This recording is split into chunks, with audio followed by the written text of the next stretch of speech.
আসসালামু আলাইকুম। আমাদের আজকের গল্প টর্চার। খান সাহেব অবসর গ্রহণ করেই বসে থাকেননি। এলাকার অসহায় মানুষদের কথা বিবেচনা করে একটি প্রাথমিক বিদ্যালয় এবং একটি দাতব্য চিকিৎসা কেন্দ্র খুলেছেন। দুটোই মানব কল্যাণের সাথে জড়িত। অর্থ সংকট নেই। খান সাহেব, বন্ধু রেহমান কেমন আছো? রেহমান সাহেব, অবসর নিয়েছি, বাড়িতে দিন কেটে যায়, কিন্তু ঘরে দুই উদ্বাস্তু তুলেছি, শান্তি থাকি কিভাবে? খান সাহেব, পেনশন যা পাও তাতে হয়ে যায়? রেহমান সাহেব, টাকার সমস্যা না, চান্দা আর তার ছেলে সেই যে উঠেছে আর নামছে না, সারাদিন ঝগড়া লেগেই থাকে, ঘরের রান্না করে এতটুকুই উপকার হয়। খান সাহেব, তোমার নাতি কত বড় হয়েছে? রেহমান সাহেব, এবার এসএসসি দিয়েছে। খান সাহেব, ক্লাস 8-এ একবার ফেল করিয়ে প্রমোশন দেয়নি, কেউ বুঝতে পারেনি, ওর সার্টিফিকেট আমি রাখবো, সরকারি চাকরি দিয়ে দেব। রেহমান সাহেব, তাতে আমার লাভ কি? ও তো আমার আপন নাতি না। খান সাহেব, তুমি বোনাস পাবে, টাকা যখন লাগে পাঠিয়ে দেব। রেহমান সাহেব, আমাকে কি করতে হবে? খান সাহেব, স্কুলে আমি ফোন দিয়ে জানিয়ে দিচ্ছি, ফেল ঘোষণা করবে, আবার পরীক্ষা দেবে, জিপিএ কম দিয়ে রেজাল্ট তৈরি করে দেব, কলেজে ভর্তি হতে পারবে, প্রধান শিক্ষকের সাইন সিল থাকবে, তুমি আমার পক্ষে থাকবে। রেহমান সাহেব, আমার দিক থেকে সমস্যা নেই, এই মেয়ে ভালো হলে আমার কোনো লাভ নেই, বাসায় আছে, আমার সব কাজে এগিয়ে দেয়, আমার সব কাজ এগিয়ে দেয়, তার বাবার কাছ থেকে খরচ আসে। খান সাহেবের ইচ্ছা অনুযায়ী সব কাজ হলো। এসএসসি এবং এইচএসসিতে একই ঘটনা, শাওনের আর পাবলিক বিশ্ববিদ্যালয়ে ভর্তি হওয়ার স্বপ্ন পূরণ হলো না। সে সন্দেহ করেছে পরীক্ষা যেভাবে দিয়েছে তাতে সমস্যা হওয়ার কথা না, কিন্তু কোনো কুনজর পড়েছে।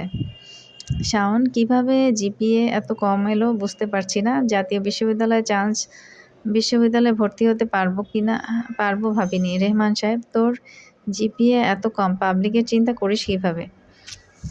এভাবেই কেটে যায় বছরের পর বছর। শাওন জানতেও পারে না কিভাবে তাকে ঠকানো হয়েছে। বয়সের ভারে রেহমান সাহেব পৃথিবীর মায়া ছেড়ে চলে যান, রেখে যান চান্দা এবং তার ছেলেকে। নিউজ পেপারে বিজ্ঞাপন থেকে শাওন সিভি জমা দিয়ে আসে, পরীক্ষার জন্য ডাক পেলে পরীক্ষার মাধ্যমে নিয়োগ দেওয়া হয় রসুলপুর প্রাথমিক বিদ্যালয়। শাওন, আসসালামু আলাইকুম স্যার, আসতে পারি?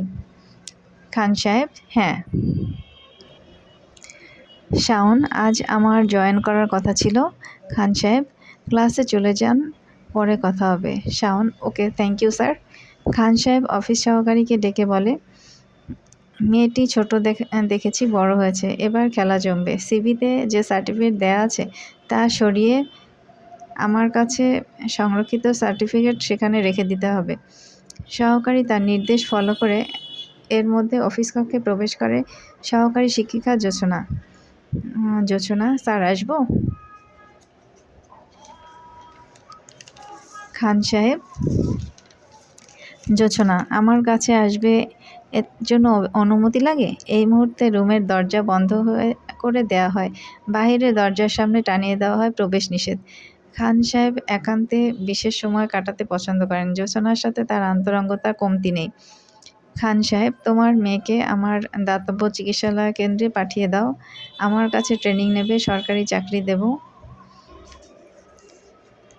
জোছনা, ওকে বলেছি তোমার কথা, প্রথমে রাজি ছিল না, এখন রাজি হয়েছে, আগামীকাল যাবে, ওর নাম সুমি, ওকে দেখে রেখো। খান সাহেব, অনেক যত্ন করে রাখবো, আমার কাছে থাকলে ভবিষ্যৎ উজ্জ্বল হবে। জোছনা, আমি জানি তুমি না থাকলে এই শহরের সংসার চলতো না। খান সাহেব, তোমাদের মতো অসহায় নারীদের পাশে আমি আছি, তোমাদের জন্য এই প্রতিষ্ঠান তৈরি করেছি, তোমরা এখানে কাজ করবে, সাথে আমাকে খুশি রাখবে, আমি তোমার হাজবেন্ড যা দেয়নি তা সব অভাব পূরণ করব।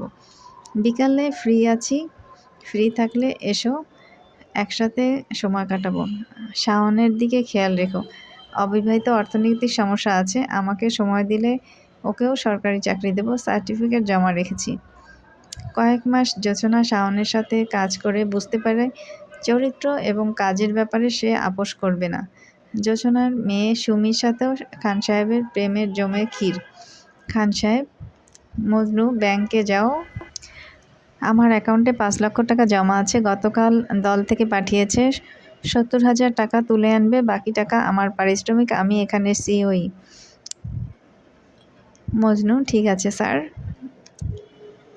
একই নির্দেশে দাতব্য চিকিৎসা ক্ষেত্রেও দেওয়া হয়। খান সাহেবের দুটো প্রতিষ্ঠানের জন্য সরকারি অনুদান পান ১০ লক্ষ টাকা, কারণ তিনি সরকার পক্ষের লোক।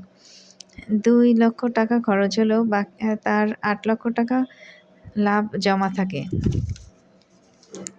খান সাহেব: মজনু: তোমার মেয়েকে চিকিৎসালয় শিক্ষার্থী করে নিলাম। সেদিন ফোন দিলাম, দেখা করতে বলেছি, বলে অসুস্থ।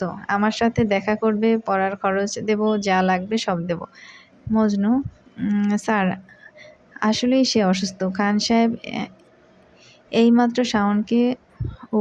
একমাত্র শাওনকে উপকার করার জন্য রুমে ডাকার আগেই সে চাকরি ছেড়ে দেয়।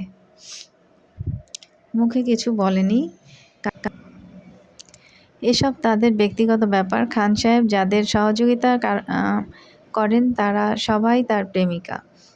এদের মধ্যে কেউ দাতব্য চিকিৎসালয়ের শিক্ষার্থী, আর আবার কেউ অন্য, সবাই তার প্রতিষ্ঠানে কাজ করে। শাওনের কাছে অনেক বছর পরে চিরন্তন সত্য ঘটনা কানে আসে। আইন শৃঙ্খলা কর্তৃপক্ষ তাকে স্মরণ করে। শাওন: আসসালামু আলাইকুম স্যার। আমি শাওন, ডেকেছেন কেন? ওসি: আপনি কি করেন? শাওন: স্যার, ব্যাচ পড়াই। শাওনের সামনে সার্টিফিকেট রেখে চিরন্তন সত্য তাকে জানিয়ে সার্টিফিকেট জরিমানার টাকা ফেরত দিয়ে জানানো হয়, তদন্ত করে পেয়েছি, হস্তান্তর করছি। প্রয়োজন হলে যোগাযোগ করব, সহযোগিতা করবেন। তদন্ত শেষে জানা যায় ইভটিজিং করার উদ্দেশ্য ছিল, কিন্তু অপরাধীর সহযোগিতা করেছে শাওনের নিজের লোক। অপরাধীকে সহযোগিতা করেছে।